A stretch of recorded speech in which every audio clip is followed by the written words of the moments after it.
శ్రీమాత్రే నమః. అక్షయ తృతీయ వచ్చేసింది. బంగారం కొనాలా? బంగారం చూస్తే ఆకాశాన్ని అంటేస్తోంది. మరి ఏ విధంగా బంగారం కొనాలి? కొనకపోతే ఏమవుతుంది? కిందటి సంవత్సరం కొన్నాం, అంతకుముందు సంవత్సరం కొన్నాం, అంతకుముందు సంవత్సరం 10 ఏళ్ళ నుంచి కొంటున్నారండి బాబు. ఏదో కనీసం 1 గ్రామో 1/2 గ్రామో ఏదో కొనకపోతే ఎట్లా అనేవాళ్ళు లేరా మన వాళ్ళలో? కొనాలి.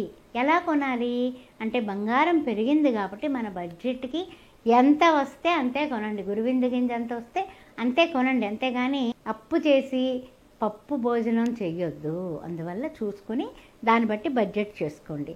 అసలు ఈ అక్షయ తృతీయ ఈ అక్షయ తదియ అనేది ఏమిటో తెలుసా? నరసింహస్వామి నిజ దర్శనం. ఎక్కడ మనకి చక్కగా వెళ్ళిపోండి. ఎక్కడికి వెళతారు మీరు? విశాఖపట్నం వెళ్ళినట్లయితే అక్కడ చందనోత్సవం జరుగుతుంది. సింహాచల అప్పన్నకి చంద్రోత్సవం జరుగుతుంది. అక్షయ తృతీయ రోజునే జరుగుతుంది. అంతటి విశిష్టమైనటువంటి పుణ్యదినం ఇది. ఆ తర్వాత ఏంటంటే ఇంకొక విషయం ఉంది. ఏంటో తెలుసా? వ్యాసుల వారు శ్రీ మహాభారతాన్ని మొదలుపెట్టిన రోజు. నారాయణం పరబ్రహ్మం, నారాయణ పరంజ్యోతి, అంతర్బహిచ్చ నారాయణ. ఆ నారాయణుడికి ఇష్టమైనటువంటి అద్భుతమైనటువంటి రోజు ఇది. అయితే ఇంకొక విషయమైన రోజు ఉంది తెలుసా? ఇది గంగమ్మ తల్లి ఉద్భవించిన రోజు భూమి మీదకి. భగీరథుడు వెళ్ళి గంగమ్మ తల్లిని ఆ ఆకాశం నుంచి భూమి నుండి భూమికి రమ్మని దివి నుంచి పిలిచాడు కదా, ఆ రోజు ఈరోజు. సరే పోనీ ఇంకా బాగుంది. శ్రీ మహావిష్ణువు సాక్షాత్తు పరశురామ అవతారం ఎత్తినటువంటి విశిష్టమైనటువంటి అద్భుతమైనటువంటి ఆశ్చర్యమైనటువంటి రోజు, పండుగ రోజు ఇది. అయితే మనం ఎప్పుడు కూడా మనీ కమ్స్ అండ్ గోస్ అంటూ ఉంటాం. మనీ వస్తుంది పోతుంది. ఏమవుతుంది? మొరాలిటీ కమ్స్ అండ్ గోస్ అవ్వకూడదు. అంటే ఏంటి? దైవత్వాన్ని గట్టిగా పట్టుకుంటే మనం మనీ పెరుగుతుంది, అంటే ధనం పెరుగుతుంది, ధనయోగాలు వస్తాయి, శుభయోగాలు వస్తాయి, లక్ష్మీ కటాక్షం వస్తుంది, సరస్వతి అనుగ్రహం వస్తుంది.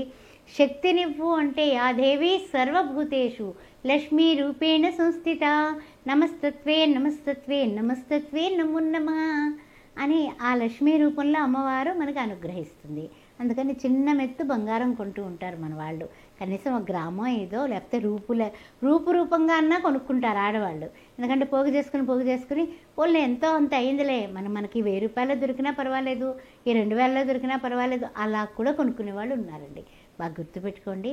ఆడవాళ్ళ యొక్క మనసు ఎలా ఉంటుందంటే పొదుపు చేయడానికి ఇదొక అవకాశంగా భావిస్తారు. పోన్లే ఈ యొక్క సంవత్సరం గ్రామ్ కొనుక్కున్నాను కదా, వచ్చి ఆ సంవత్సరంలోనమ్మా అనుకోకుండా నెక్లెస్ చేర్చుకున్నాను నేను అని చెప్పే అమ్మలు కూడా ఉన్నారు. అదేవిధంగా కొత్త కాళ్ళకి కిందటి సంవత్సరం నేను నీకు రూపిచ్చాను కదా, అందుకని ఇదిగో ఈ సంవత్సరంలో నువ్వు ఈ వస్తువులు కొనుక్కున్నావు, అందుకని తప్పనిసరిగా కొనుక్కో, నీ జీతం పక్కన పెట్టుకుని కాస్తంత మా వాడికి చెప్పినా చెప్పకపోయినా కూడా ఏదో ఒక వస్తువు కొనుక్కో అమ్మా, ఉంగరం అన్నా కొనుక్కో అని చెప్పే అత్తలు ఉన్నారు. ఎంతోమంది బంగారం అంటే మన స్త్రీలకి ఆభరణాలంటే ఇష్టం కాబట్టి ఆభరణాలనే ఇష్టపడతారు, కొనుక్కోవడం కూడా ఇష్టపడతారు. కొనుగోలు చేయడానికి అంత ఉత్సాహం ఉంటుంది కాబట్టి కోట్లన్నీ కూడా కిటకిటలాడిపోతూ ఉంటాయి. బంగారం కొనుక్కోవడంలో ఆడవాళ్ళకి అంత ఇష్టం ఉంది. అయితే బాగుంది. సరే, మనకి బంగారం దానం చేయాలన్నారు అక్షయ తృతీయ రోజున. అమ్మో, బంగారం చూస్తే ఇంత రేట్ అయిపోయింది, బంగారం దానం చేస్తామా అనుకుంటాం కదా. కానీ ఇంత పిసరైనా సరే బంగారం దానం చేయలేమండి, కష్టమండి, మా బడ్జెట్ కాదు అంటే బెల్లాన్ని దానం చేయండి, మంచి గుమ్మడి పండుని దానం చేయండి, చక్కగా ఫలాల్ని దానం చేయండి, అదేవిధంగా వస్త్రాలని దానం చేయండి, అదేవిధంగా ఇంకా బియ్యాన్ని స్వయంపాకాన్ని దానం చేయండి. ఏ రకమైన దానాలు చేసినా కూడా అధికస్య ఫలం. అక్షయ తృతీయ రోజున ఈ విధంగా చేయండి. మనం జపం చేయొచ్చు, పూజలు చేసుకోవచ్చు, ఆ తర్వాత ధ్యానం చేయొచ్చు, దానం కూడా చెయ్యాలి. ఈ 4 మస్ట్ అండ్ షుడ్. షోడశోపచార పూజాం సమర్పయామి అనేసి మనం సంకల్పం చెప్పుకొని చక్కగా మనం ఆచమనం చేసి, దీపారాధన చేసి, ఆచమనం చేసి, సంకల్పం చెప్పి, కలశారాధన చేసి, గణపతి పూజ చేసి, ఎందుకంటే గణపతే నమః ఏకదంతాయ విద్మహే వక్రతుండాయ ధీమహి తన్నో దంతి ప్రచోదయాత్తు అని ఆ గణపతిని తలిచి మనం అయిన తర్వాత విష్ణు సహస్రనామం పారాయణ చేసి కుబేరుడు మనకి కటాక్షం కలగాలంటే మనం ఏం చేయాలి? ఉత్తర దిక్కుగా దిగి కూర్చొని మనం పూజ చేయాలి. సరే ఉత్తరం దిగా కూర్చున్నామండి. కుబేరుడు లక్ష్మీదేవి పటం దొరికింది, కుబేరుడు భార్య కూడా ఉందండో అక్కడ. అలాంటి ఆ పటాన్ని మేము పెట్టుకుని పూజ చేస్తున్నామండి. మరి కలసం పెట్టలేదండి, ఎలా? పర్వాలేదు చక్కగా ఒక అరటాకులోకి అసలు బియ్యం వేయండి, దాని మీద ఈ యొక్క కుబేరుడు లక్ష్మీదేవి ఉన్నటువంటి పటాన్ని పెట్టండి, మంచిగా పూలదండ వేయండి, అలంకరించండి, పసుపు కుంకుమ అక్షింతలు పువ్వులు గంధముతో మంచిగా చేసి ధూప నైవేద్యాలతో అమ్మవారిని పాయసాన్న ప్రియాసక్త పాయసాన్ని చక్కగా నైవేద్యం పెట్టండి, అరటిపళ్ళు నైవేద్యం పెట్టండి, కొబ్బరికాయ కొట్టండి, అన్ని రకాలుగానే కూడా మీరు పూజ చేయండి. ఆ తర్వాత దద్దోజనం నివేదన చేయండి. ఇంకా అంతకన్నా ఇంకేం లేదు. తర్వాత ఏంటంటే కనుక కొంతమంది అంటూ ఉంటారు, మరి ఎలా అండి, మరి ఇవన్నీ కూడా మనం చేస్తున్నాం కానీ అమ్మవారి కటాక్షం వెంటనే రావాలంటే ఎలాగండి? యాలుక్కాయలు ముందు రోజున నానబెట్టుకొని 54 కానీ 108 కానీ యాలుక్కాయలను దండ కింద గుచ్చేసి చక్కగా అమ్మవారి పటానికి అలంకరించండి, ఈ కుబేరుడు పటానికి అలంకరించండి. తర్వాత అమ్మవారికి తాంబూలం సమర్పయామంటాం కదా, అది ఉట్టుట్టి తాంబూలం కాదు. 2 అరటిపళ్ళు, చక్కగా 2 యాలకులు, 2 లవంగాలు, చిన్న దాల్చిన చెక్క ముక్క, అదే విధంగా దాంట్లో చిన్నంత మంచి ఏంటంటే కనుక కర్పూరం, పచ్చకర్పూరం అంటాం కదా, అది వేసి అక్కడ తాంబూలం పెట్టి, తల్లి తాంబూలం తీసుకోమ్మా, ఉట్టుట్టు తాంబూలాలు కాదు, మనం ఏంటంటే ఒక్కపొడి ప్యాకెట్ 10 రూపాయలు పెట్టట్లేదు, మంచి తాంబూలం పెడుతున్నాను తల్లి, తీసుకొని మా ఇంట్లో కూడా నీ నోరు ఎంత ఎర్రగా అయితే పండుతుందో అంత చక్కగా మాకు పంట పండాలి, మేము ఏదైతే తలపెడుతున్నామో అన్ని పనులు కూడా నిర్విఘ్నంగా ముందుకు వెళ్ళిపోవాలి అని పూజించండి.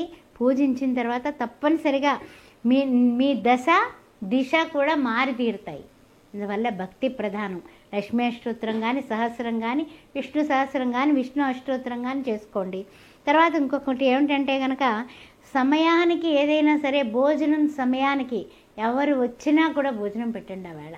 అదే కాకుండా నారాయణని వెతుక్కుని వెళ్ళి, నారాయణులు అంటే దీనజనులు, వాళ్ళని వెతుక్కుంటూ వెళ్ళి చక్కగా కనీసం ఒక 4 5 9 11 మందికో 21 మందికో మీ బడ్జెట్ని బట్టి మీరు భోజనం, అన్నదానం, వస్త్రదానం విరివిగా చేయండి.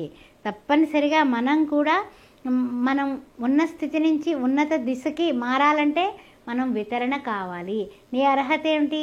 హస్తస్య భూషణం దానం. అక్షయ తృతీయ రోజున దానం, గాజులైతే ఎలా వేసుకున్నామో అలాగా దానం చేసి తీరాలి. కంఠస్థ్య భూషణం, నెక్లెస్ కాదు పెట్టుకోవడం, కంఠస్థ్య భూషణం సత్యం, సత్యంతో మాట్లాడండి, స్వచ్ఛంగా ఉండండి, స్వచ్ఛంగా ఉండండి. ఆ తర్వాత ఏంటంటే కనుక తూర్పు ఉత్తరం దిక్కుగా కూర్చునే పూజ చేయండి. చేసి తప్పనిసరిగా భగవంతుడిని మొక్కుకోండి. మరలా సంవత్సరానికి ఇంకా అభివృద్ధి మీలో కనపడుతుంది. ఓం శ్రీమాత్రే నమః. ఓం శ్రీమాత్రే నమః. ఓం గంగణపతే నమః. ఆస్ట్రో భాగ్యలక్ష్మి అనే ఈ ఛానల్ని సబ్స్క్రైబ్ చేశారా? చేయకపోతే వెంటనే చేయండి. మన వాళ్ళందరికీ కూడా షేర్ చేయండి. మీ యొక్క కామెంట్స్ రూపంలో మీ అభిప్రాయాలను తెలపండి. ఏదైనా జాతక పొంతన, జ్యోతిష్యానికి సంబంధించిన ఏ ప్రశ్నలు ఉన్నా కూడా నాకు ఫోన్ చేయొచ్చు. తర్వాత ముఖ్యంగా కుంభ వివాహాలు, కదలి వివాహాల కోసం కూడా నన్ను సంప్రదించవచ్చు. 9866044439కి నా పర్సనల్ నెంబర్, అది వాట్సాప్ ఉంటుంది. దానికి మీరు అన్నీ కూడా date of birth, time of birth, place of birth పంపించవచ్చు. తర్వాత ముఖ్యంగా ఏమిటంటే కనుక ఏ విషయంలో అయినా సరే మీకు పెళ్లి సంబంధాలు కావాలనుకున్నా, మీ ఇంట్లో వాళ్ళకి కానీ, బంధువులకు కానీ, బంధుమిత్రులకు కానీ ఎవరికైనా 16 సంవత్సరాలుగా శ్రీ సౌభాగ్య మ్యారేజ్ బ్యూరో రన్ చేస్తున్నాను. అందువల్ల దాని నిమిత్తం కూడా నన్ను సంప్రదించవచ్చు. శ్రీమాత్రే నమః.